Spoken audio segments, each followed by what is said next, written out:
ready to go. On the Fan, New York Sports Radio. Mike's on, Mike's on. He'll get you the sports any way that he can. It's Mike Francesa on the Fan. Sports Radio 66 and 101.9 FM, WFAN. From the studios of WFAN, this is Mike's on, Francesa on the Fan on this Monday, the 13th day of November, and it isn't a pretty football day around here. Jets lost. I told you I worried about that game, and that wasn't pretty either. It was an ugly mess, but be that as it may, it was nothing compared to what we saw later on. And, you know, last week we spent a lot of time talking about all different things about losing locker rooms and about what was real and what was fake and anonymous quotes and finding out who said it. And I made a statement on Friday that the Giants should go be Dick Butkus, not Dick Tracy, and forget about who did it and go out and show us that there is some support for this coach. And what we saw from really the jump of that game, because they were playing a team that you have to understand how badly that team was playing. That team was 0-9. That team had been outscored 99-30 in its last 3 games. They had been inept. They had led for less than 3 minutes on the clock in the season. They had averaged 4.9 points in the first half of games this year and had been completing 30% of their third down conversions. And my driver, Julio, is the biggest Niner fan in the world. He is sick. He charts the team and gets news on the team every day of the year.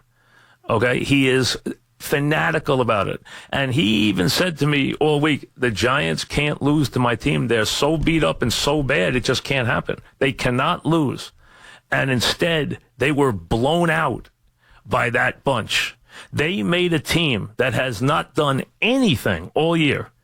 Not look good, look overpowering at times. And for the head coach in his bewildered look, and more you watch him on the sideline, you get this idea that it's just, you know, it's earth to coach. I mean, what is he watching? How does he just go back and forth and just sit there and just stare out at this and then come on in the press conference? And if he gave me one more, I got to look at the tape, I was going to, jump through the screen and grab him. I mean, I couldn't take it anymore. But forget that. What we watched was a defense that was so out of sync yesterday. It seemed that every defense they called was exactly the wrong defense to call for the moment. It seemed like they had to jump on them every single play. It was almost like Shanahan knew what was coming. They looked like a well-oiled machine. Those looked like the Walsh Niners. Those didn't look like the Niners of today who can't beat anybody and who didn't know if they would win a game this year, thought this was their best opportunity from what they were looking at, and they were right. But this wasn't a game that went down to the wire and the Giants let a game slip away. This was a game where the Giants were blown out. They were down 18 points. They were dominated in the second half of this game. And explain to me how Jenkins was allowed to be on that field for the entire game. He should have been taken off by his face mask at a certain point. You know what? Today, I don't want to hear from Jenkins anymore. I just would tell you, show him the door. If that's your football player, if that's what you think a Giant football player, a Giant defender looks like, then you know what? Time to close up the whole shop, because that guy is a disgrace to the uniform. A disgrace. Because what you saw yesterday, and for that coaching staff and that head coach to let that guy stay on the field and play like that the whole game is an utter disgrace and is grounds for him to hit the pavement. I don't believe in firing coaches in season. It's a worthless practice unless you get to the point where you just can't look at the coach anymore. Or he's just such a negative and such a downer that he just brings everybody down. And I think we're reaching that point. I think as a Giant fan, you don't want to see this anymore. You don't want to look at it anymore. And for the idea that he could stand there and say he's not embarrassed Just got to get back to work. Just got to get the tape and correct a couple of things. What are you talking about? Hello, anybody home? You're not embarrassed by that? Then what the hell would embarrass you? You're not in. These are the New York Giants. This isn't some ragtag bunch. This is the football Giants, and you're not embarrassed by that? I was embarrassed for you watching it. I guarantee you Giant fans were embarrassed. I guarantee you the owner was embarrassed, and if he wasn't, you know what? I got to take his pulse. They gave up 50 points at home for the first time since 1964. Talked all week about how it was fake news. Tried to embarrass that reporter who was dead on with everything she said. Everything she said, and you saw last night, her quote was that the guy came back and said, see, I warned you.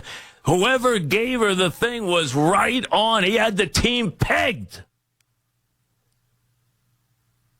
And I don't want to hear from Casillas. His effort, I question. I don't want to hear from Collins. I don't want to hear from anybody on that defense. The smartest guy was Snacks getting a cart and getting out of there.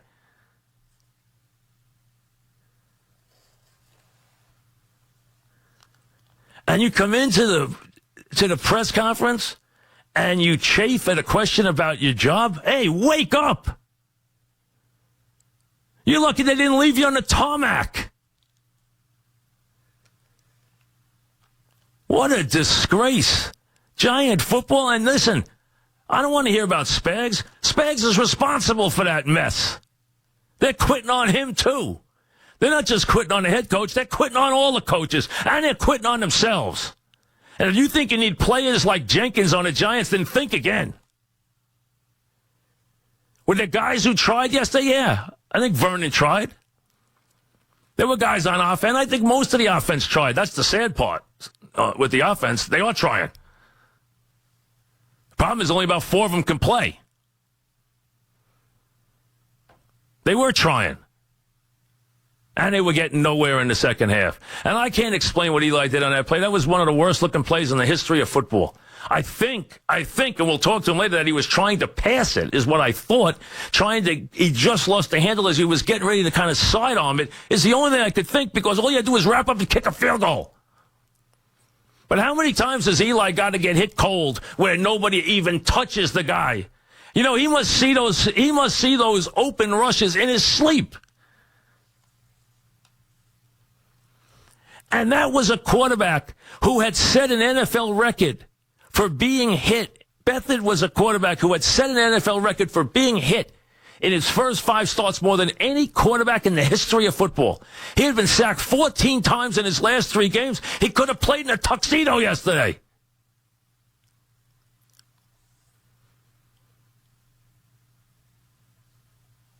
Third and long? No, who cares? Third down? Nothing. Third down's 8 for 12, 40 yards, 80 yards, 50 yards, 30 yards, no tackles. No tackles, backing off tackles. I love the touchdown run by Bethard as the Giant linemen were dropping into the end zone. That was a great one. There's one you want to keep for posterity. The Giant linemen were backing up as he was running into the end zone. And then the coach has the gall or the really, I'm telling you, I'm at a loss with this guy now.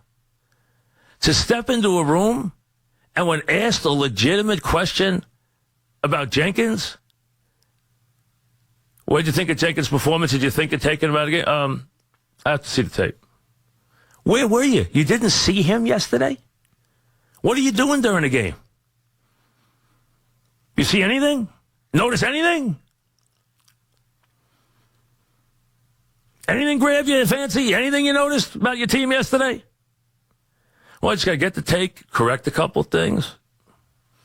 They got to correct something, and fast. And listen, after that game, and I don't know what John Mara is going to do right now. I think the fact that the herd is trying to fire the coach will probably make him not even think of doing that right now.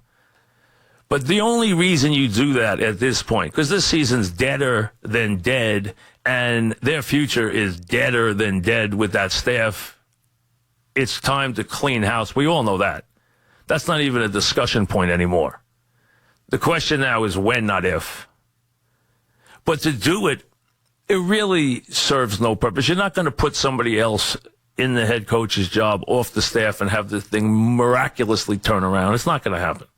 Because you got guys now who don't want to play there. You got guys now who don't want to play, either don't want to play the system or don't want to play there, or whatever the situation. It has gotten, it's not even ugly now. It's not even sad now. It is rancid.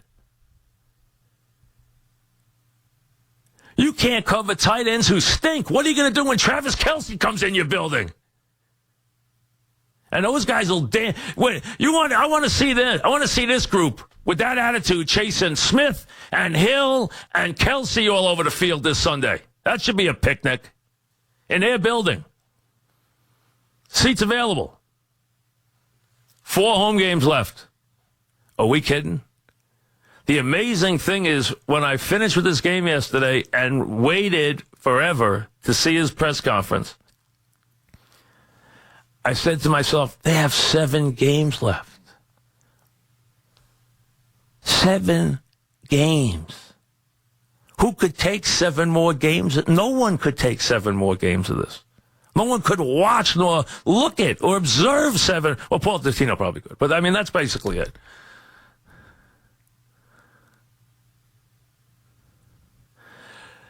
Seven more games of this garbage? Of watching guys not even try on defense? To watching them make a defense that did not punt until the 4th quarter.